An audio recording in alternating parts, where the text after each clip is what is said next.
할렐루야. 우리 10월의 첫날 그리고 첫 시간입니다. 이 월삭 예배와 함께 10월을 시작하시는 여러분들에게 우리 하나님의 은혜와 또 축복이 풍성하게 임하시기를 주님의 이름으로 축원합니다. 백신 인센티브를 약간 고려하기는 하지만 2주간 거리두기가 다시 연장될 것이라고 합니다. 추석 명절 그 여파가 아직도 좀 남아 있기도 하고요. 그리고 위드 코로나의 전제 조건이 되는 백신 완전 접종률이 아직은 목표치에 도달하고 있지 못하기 때문이기도 합니다. 그렇지만 이 오늘부터 시작되는 10월 한 달이 지난 20개월 동안 유지돼 왔던 이 거리두기 방역에서 일상생활을 하면서 방역하는 그 전환점으로 가는 길에서는 아주 중요한 시간이 될 것입니다. 이 시간 동안 지속 가능한 의료 체계와 치료제가 준비되는 것이 대단히 중요하겠습니다. 그리고 당연히 백신 접종률도 더 높아져야 될 것 같습니다. 고령층은 90%까지, 그리고 장년층도 80%까지는 백신 접종을 마치는 것, 그것이 전제 조건입니다. 그리고 시민들은 이 시간 동안에 너무 앞서 나가지는 않아야 되겠습니다. 피로도가 높고 저마다 절박한 상황들이 있기 때문에 이 코로나 이전으로 빨리 되돌아갔으면 하는 그런 마음들은 충분히 이해가 됩니다만은, 그래도 우리가 한 걸음 한 걸음 함께 모두가 걸어가야만 합니다. 이 시간 동안 교회도 시민들과 함께 보폭을 맞추기 위해서 노력하는 것이 대단히 중요하고 또 필요합니다. 저는 개인적으로 이번에는 우리 교회가, 또 이 땅에 있는 모든 교회들이 우리 공동체의 불안의 이유가 되어서는 아니 되겠다라고 생각하면서 기도하고 있습니다. 우리 예수님께서 수고하고 무거운 짐진 자들아 다 내게로 오라, 내가 너희를 쉬게 하리라, 이 말씀으로 이 코로나 시대를 살아가고 있는 모든 사람들을 초대하고 있기 때문입니다. 예수님의 이 말씀을 교회가 지금보다 더 깊이 숙고해야 하는 또 다른 때는 없을 것이다 라고 그렇게 생각되기 때문입니다. 교회가 수고하고 무거운 짐진 자들을 초대해서 쉼과 회복을 주겠다 말씀하시는 그 예수님의 교회라면 안전하다라는 느낌을 사람들에게 줄 수 있어야 합니다. 여러분, 안전하다고 느껴야 그곳에서 쉴 수 있기 때문입니다. 물론 그렇다고 교회가 모임을 폐지해야 한다라는 그런 말씀이 아닙니다. 모이지 않아서 안전하다는 느낌을 줄 수 있는 것이라면 이 코로나 시대에 우리들은 만남과 모임 모두를 하나씩 제거를 해 나가야 될 겁니다. 그러나 그렇게 제거를 해 나가다 보면 회복되어야 하는 우리 삶이 결국에는 지워져 버리고 말 것입니다. 교회는 모이지 않아서 안전한 느낌을 주는 곳이 되어서는 안 됩니다. 그렇게 하면 안전한 곳이 되는 것이 아니고 존재의 의미 자체가 지워져 버리게 될 것입니다. 중요한 것이 뭔가 하면 존재의 의미를 지키면서도 안전한 곳이 되어야 한다라는 것입니다. 우리가 코로나 시대를 지나오는 동안 어느 시기에는 어려워도 좀 멈추어 서는 것이 안전을 지킬 수 있는 그런 유일한 방식이었던 때가 있었습니다. 그렇지만 지금은 일상을 정지시키는 상태가 주는 안전함이 필요한 때는 아닙니다. 그런 종류의 안전함으로는 쉼을 주기가 쉽지 않습니다. 회복을 주는 것도 불가능합니다. 지금은 일상의 회복이 안전과 함께 이루어져야 되는 때입니다. 그래야만 일상이 정지된 그 상태로부터 오는 불안, 일상이 정지되어 버린 그 상태가 주는 피로로부터 우리가 회복될 수 있기 때문에 그렇습니다. 우리 교회는 10월에 이 좁은 길을 주님과 함께 걸어가야만 합니다. 사랑하는 여러분, 이 10월의 첫날 예배하는 여러분들께서도, 또 가정에서 월삭 예배를 드리고 있는 성도님들께서도 이 좁은 길 주님과 함께 걸어가 주시기를 부탁드립니다. 우리나라에서 처음으로 코로나 확진자가 나타났던 것이 작년 1월 20일이었습니다.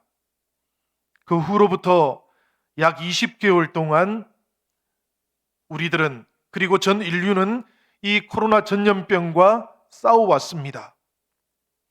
전 지구적인 감염병의 시대를 살아간다는 것 자체가 우리들 모두에게는 상상 이상의 수고를 요구했고, 그리고 무거운 짐을 짊어지게 만들었습니다. 이전과는 비교할 수 없는 그런 스트레스를 주었고, 우울감을 견디면서 우리들 모두가 살아야만 했습니다. 말 그대로 사는 것이 아니라 살아내어야 하는 그런 시간을 보내왔다고 해도 과언이 아닐 것 같습니다. 시편 56편 8절을 보면 다윗이 배신당하고 쫓겨다니면서 하나님을 향해서 나의 유리함을 주께서 계수하셨사오니 나의 눈물을 주의 병에 담으소서라고 그렇게 기도하는 구절이 나옵니다. 지난 20개월 동안 우리 성도들과 그리고 우리 이웃들 모두가 다 남몰래 흘린 눈물이 있습니다. 남몰래 쏟아내었던 한숨이 있습니다. 그 눈물과 탄식의 양이 얼마가 될지 헤아리기조차도 어렵습니다. 사랑하는 여러분, 이 시대의 교회는 바로 이 눈물과 탄식을 담아주는 주님의 눈물병이 되어야만 합니다. 제한된 인원으로 예배를 드려야 되는 이 상황이, 그리고 예배만 드려야 되는 지금의 신앙생활이 길게 장기화되면서 목회자인 저에게도 이런저런 생각들이 찾아왔었습니다. 오랫동안 뵙지 못하고 있는 성도님들 건강하게 잘 지내고 계시는지, 말 못할 사정으로 큰 어려움을 겪고 계시는 것은 또 아니신지, 신앙생활 그리고 예배는 건강하신지 이런저런 생각이 들고, 그런 생각들은 때로는 염려로 이어지기도 했습니다. 어김없이 마음이 조급해졌던 그런 순간들이었습니다. 조금 무리해서라도 뵙자고 할까 그런 생각이 들기도 했고요. 조금 어려워도 교회 출석해 보라고 해야 될까 그런 마음도 들었고요. 우리 교회 성도님들, 교회 사랑하시는 마음이 어디에 내놔도 빠지지 않으시는데 좀 더 강하게 말씀드리고 또 부탁드리면 조금 불편하시더라도 나오실 텐데 그런 생각도 들었습니다. 우리 교회만이라도 우선 예배를 회복하는 것이 어떨까? 좀 강건해서라도 예배를 회복하고 또 그 숫자도 조금 더 올리면 어떨까? 이런저런 조급한 생각들이 찾아오곤 했습니다. 저만 그랬겠습니까? 여러분들도 그런 생각들을 자주 하시곤 했을 겁니다. 고백하건대 그럴 때마다 성령님께서는 저를 부단히 붙잡아 주셨습니다. 그리고는 늘 조급해지지 말라고 그렇게 권해주셨습니다. 왜냐하면 우리 교회는 우리 성도들만의 교회가 아니기 때문에 그랬습니다. 우리 영신교회는 우리 이웃들을 위한 교회도 되어야 한다고 성령께서 자꾸만 일깨워 주셨기 때문입니다. 불안하고 힘겨운 시대에 교회는 성도들만을 위한 교회가 아니라 교회의 이웃들에게도 안식을 줄 수 있는 교회가 되어야 한다고, 그렇게 주님의 쉼을 제공해 줄 수 있는 교회가 되어야 한다고 그렇게 일깨워 주셨기 때문에 그렇습니다. 성도 여러분, 한 번 더 말씀드리고 싶습니다. 이 안식이라는 것은 안전하다는 느낌과 함께 비로소 도달되는 그런 마음의 상태인 것입니다. 위험하다는 그런 느낌을 주면서 이곳에 와서 쉬라고, 이곳에 와서 안식을 누리시라고 그렇게 말할 수는 없는 것이지요. 방역의 방식을 전환하기 위해서 준비하는 이 10월 달에 교회가 마음을 조급하게 가지지 않고 이웃들 그리고 공동체와 보폭을 맞추어야 하는 이유라고 생각을 합니다. 보폭을 맞추기 위해서는 분명히 교회를 향한 과도한 요구들 앞에 교회는 마주서게 될 겁니다.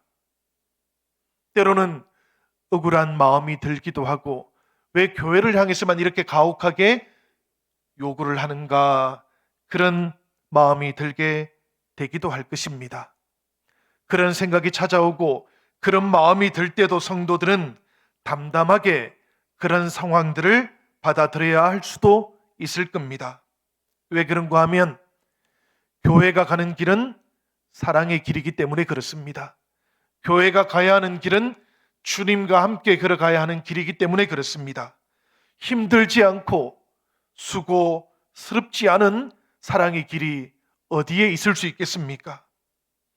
그렇지만 여러분, 이 사랑의 길을 걸어서 교회가 걸어가게 되면 성도들의 마음에는 참된 기쁨으로부터 오는 쉼과 회복도 분명히 찾아오게 될 것이다라고 주님은 우리에게 말씀해 주십니다. 수고하고 무거운 짐진 자들아 다 내게로 오라, 내가 너희를 쉬게 하리라 라는 이 말씀은 그렇기 때문에 이 코로나 시대를 살아가고 있는 우리의 이웃들에게만 주시는 말씀이 아니고 바로 오늘 이 시대의 교회와 성도들인 우리를 향하신 주님의 말씀이기도 하신 것이지요.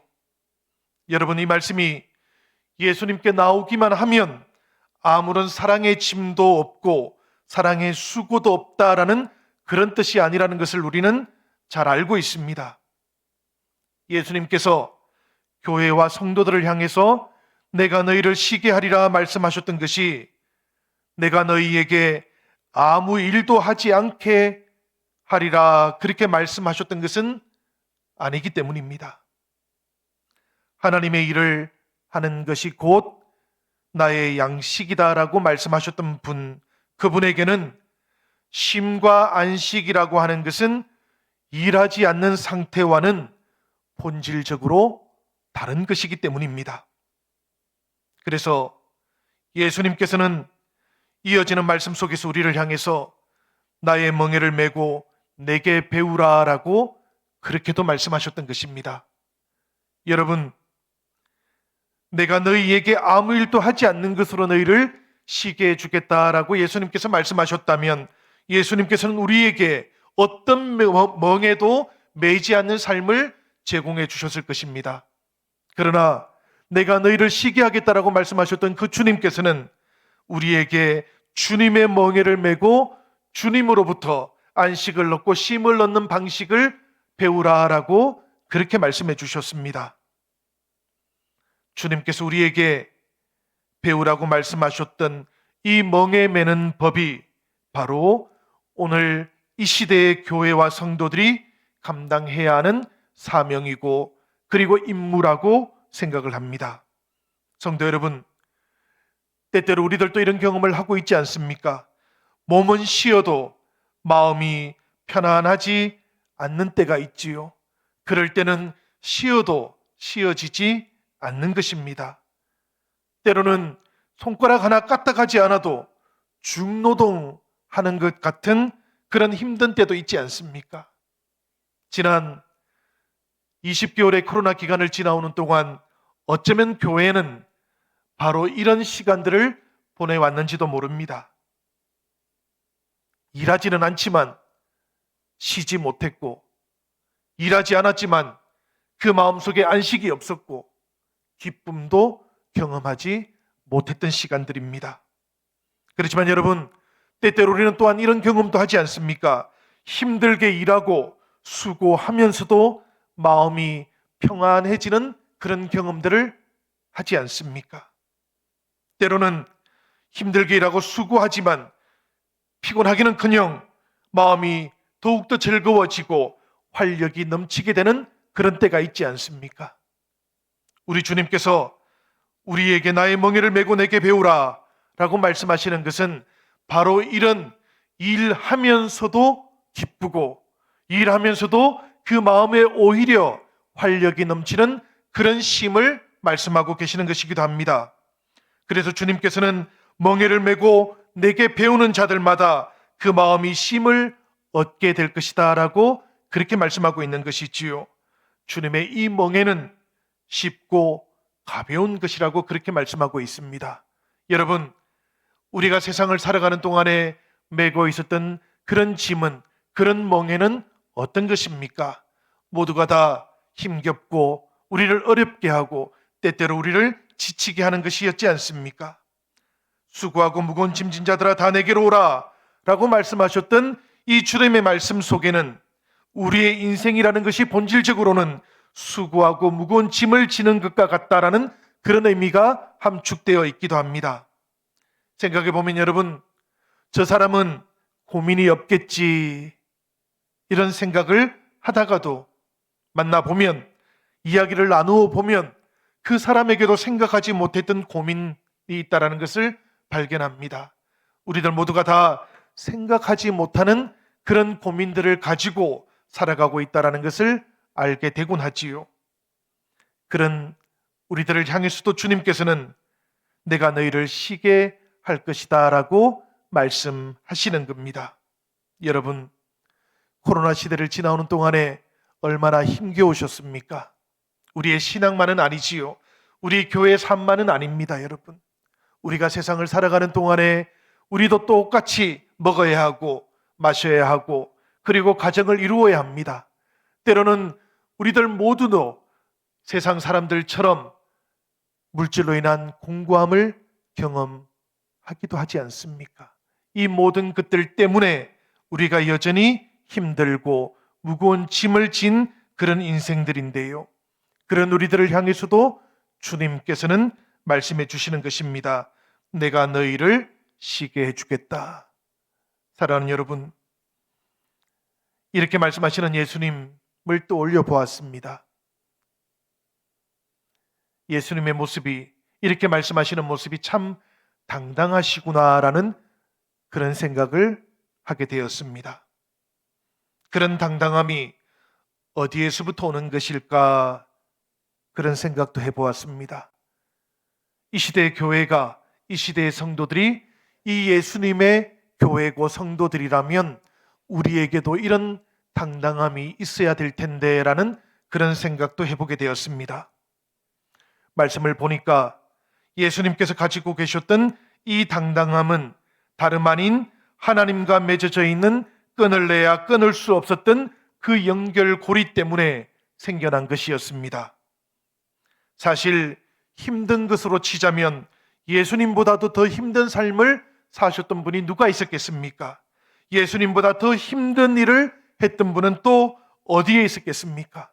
그렇지만 예수님께서는 그 모든 힘든 인생의 과정 속에서도 이 당당함을 잃어버리지 않습니다. 예수님 그 안에 하나님과 본질적으로 이어져 있던 그 연결고리가 있었기 때문이지요. 오늘 27절의 말씀은 이렇게 시작되고 있습니다. 내 아버지께서 모든 것을 내게 주셨으니 아버지 외에는 아들을 아는 자가 없고 아들과 또 아들의 소원대로 계시를 받는 자 외에는 아버지를 아는 자가 없느니라.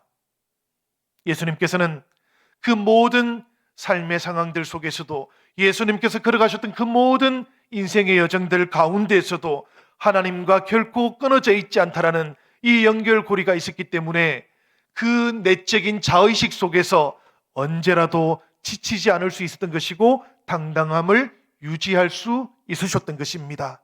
그리고 아들과 또 아들의 소원대로 계시를 받은 자들에게도 바로 이 당당함이 있기를 원하셨던 것입니다. 바로 그 당당함을 가지고 주님께서는 제자들에게, 그리고 오늘 우리에게 수고하고 무거운 짐진 자들아 다 내게로 오라, 내가 너희를 쉬게 하겠다라고 그렇게 말씀해 주셨던 것이지요. 사랑하는 여러분, 오늘 10월 이 첫날을 시작하는 날에 우리들 모두가 다시 한번 이 주님의 음성 앞에서 귀를 기울일 수 있으면 좋겠습니다. 특별히 예수님께서는 우리의 삶을 잘 아시는 분이십니다. 수고하고 무거운 짐을 지고 살아갈 수밖에 없는 우리의 모든 구체적인 상황들도 다 알고 계시는 분이십니다. 우리를 그렇게 속속들이 잘 알고 계시는 그 예수님께서 우리의 마음을 받아주시면서 이렇게 말씀하고 계시는 겁니다. 수고하고 무거운 짐을 지고 있는 너희들, 그러나 내가 쉬게 해주시겠다고 그렇게 말씀하고 계시는 겁니다. 내 마음 깊은 곳에, 우리들 마음 깊은 곳에 웅크리고 있는 어두운 그림자가 있다고 할지라도 수고하고 무거운 짐을 다 가지고 십자가 아래 내려놓기만 하면 주님께서 쉬게 해주시겠다, 회복해 주시겠다. 그리고 교회가 이 어려운 때를 지나가는 동안에 주님과 함께 그 좁은 길을 걷고 있다 할지라도 주님께서는 그 사랑의 길을 걷는 교회를 향해서 너희에게 참된 기쁨으로부터 오는 회복과 쉼을 열어주시겠다라고 그렇게 말씀하고 계시는 겁니다. 그러니 이 10월에 우리들 모두가 우리의 무거운 짐을 십자가 아래 내려놓을 수 있으시길 바랍니다. 우리 주님께서는 스스로 슬기롭다고, 스스로 똑똑하다고 자처하는 사람들, 그들이 아니라 오히려 하나님께 모든 것을 의존하는 어린 아이와 같은 사람들, 그들의 마음 속에 이 회복과 쉼을 주시겠다라고 그렇게 말씀하셨습니다. 여러분, 이 10월에는 우리가 어린아이와 같이 주님 앞에 모든 것을 한번 내려놓고 의지해 보시기를 바랍니다. 지난 20개월 동안 쓰러지지 않기 위해서, 넘어지지 않기 위해서 스스로 굳건하게 버티면서 살아오셨던 여러분들, 이 10월에는 그렇게 하지 마시기를 바랍니다. 주님께 의존해 보시기를 바랍니다. 혹시라도 조금이라도 빈틈이 생기면, 혹시 마음이 무너져 버려서 내 삶도 우리의 삶도 무너져 버리는 것이 아닐까, 그렇게 염려하면서 살아오셨다면 이 10월에는 여러분, 우리의 그 마음에도 조금 여지를 만들어 보시기를 바랍니다. 그리고 그 여지를 주님에게 내어주시기를 바랍니다. 그렇게 우리가 주님을 더 어린아이처럼 그렇게 의지하시고 의존해 보시기를 바랍니다. 여러분, 하나님 없이 주체적으로 살아가는 것, 그것이 좋은 삶이 아닙니다. 하나님께 의존하면서 살아가는 삶이 우리 성도들의 삶인 것입니다. 하나님께 의지하시고 하나님께 의존하시고 어린아이처럼 그렇게 살아가 보시기를 바랍니다. 그러면 이 10월에 하나님께서 우리에게 회복을 주시고 쉼을 주시고, 그리고 누구에게도 우리 삶의 어떤 여지들을 내려놓지 않고 내어주지 않아서 이제는 좀 힘들어져 버린 우리의 인생, 하나님께서 다시 위로해 주시고 격려해 주게 되실 것입니다. 오늘 하나님께서는 10월의 첫날 우리에게 이 말씀을 주시면서 수고하고 무거운 짐을 지고 있는 너희들, 이 10월에는 조금 그 짐을 내려놓으라고 그렇게 우리에게 말씀하십니다. 그 모든 짐 내려놓으시고 주님과 함께 걸어가 보십시다. 주님과 함께 이 길을 걸어가면서 주님께서 우리에게 열어주시는 이 회복과 쉼과, 그리고 주님과 함께하는 안전의 길을 걸어가는 우리 영신교회가 되기를 주님의 이름으로 축원합니다.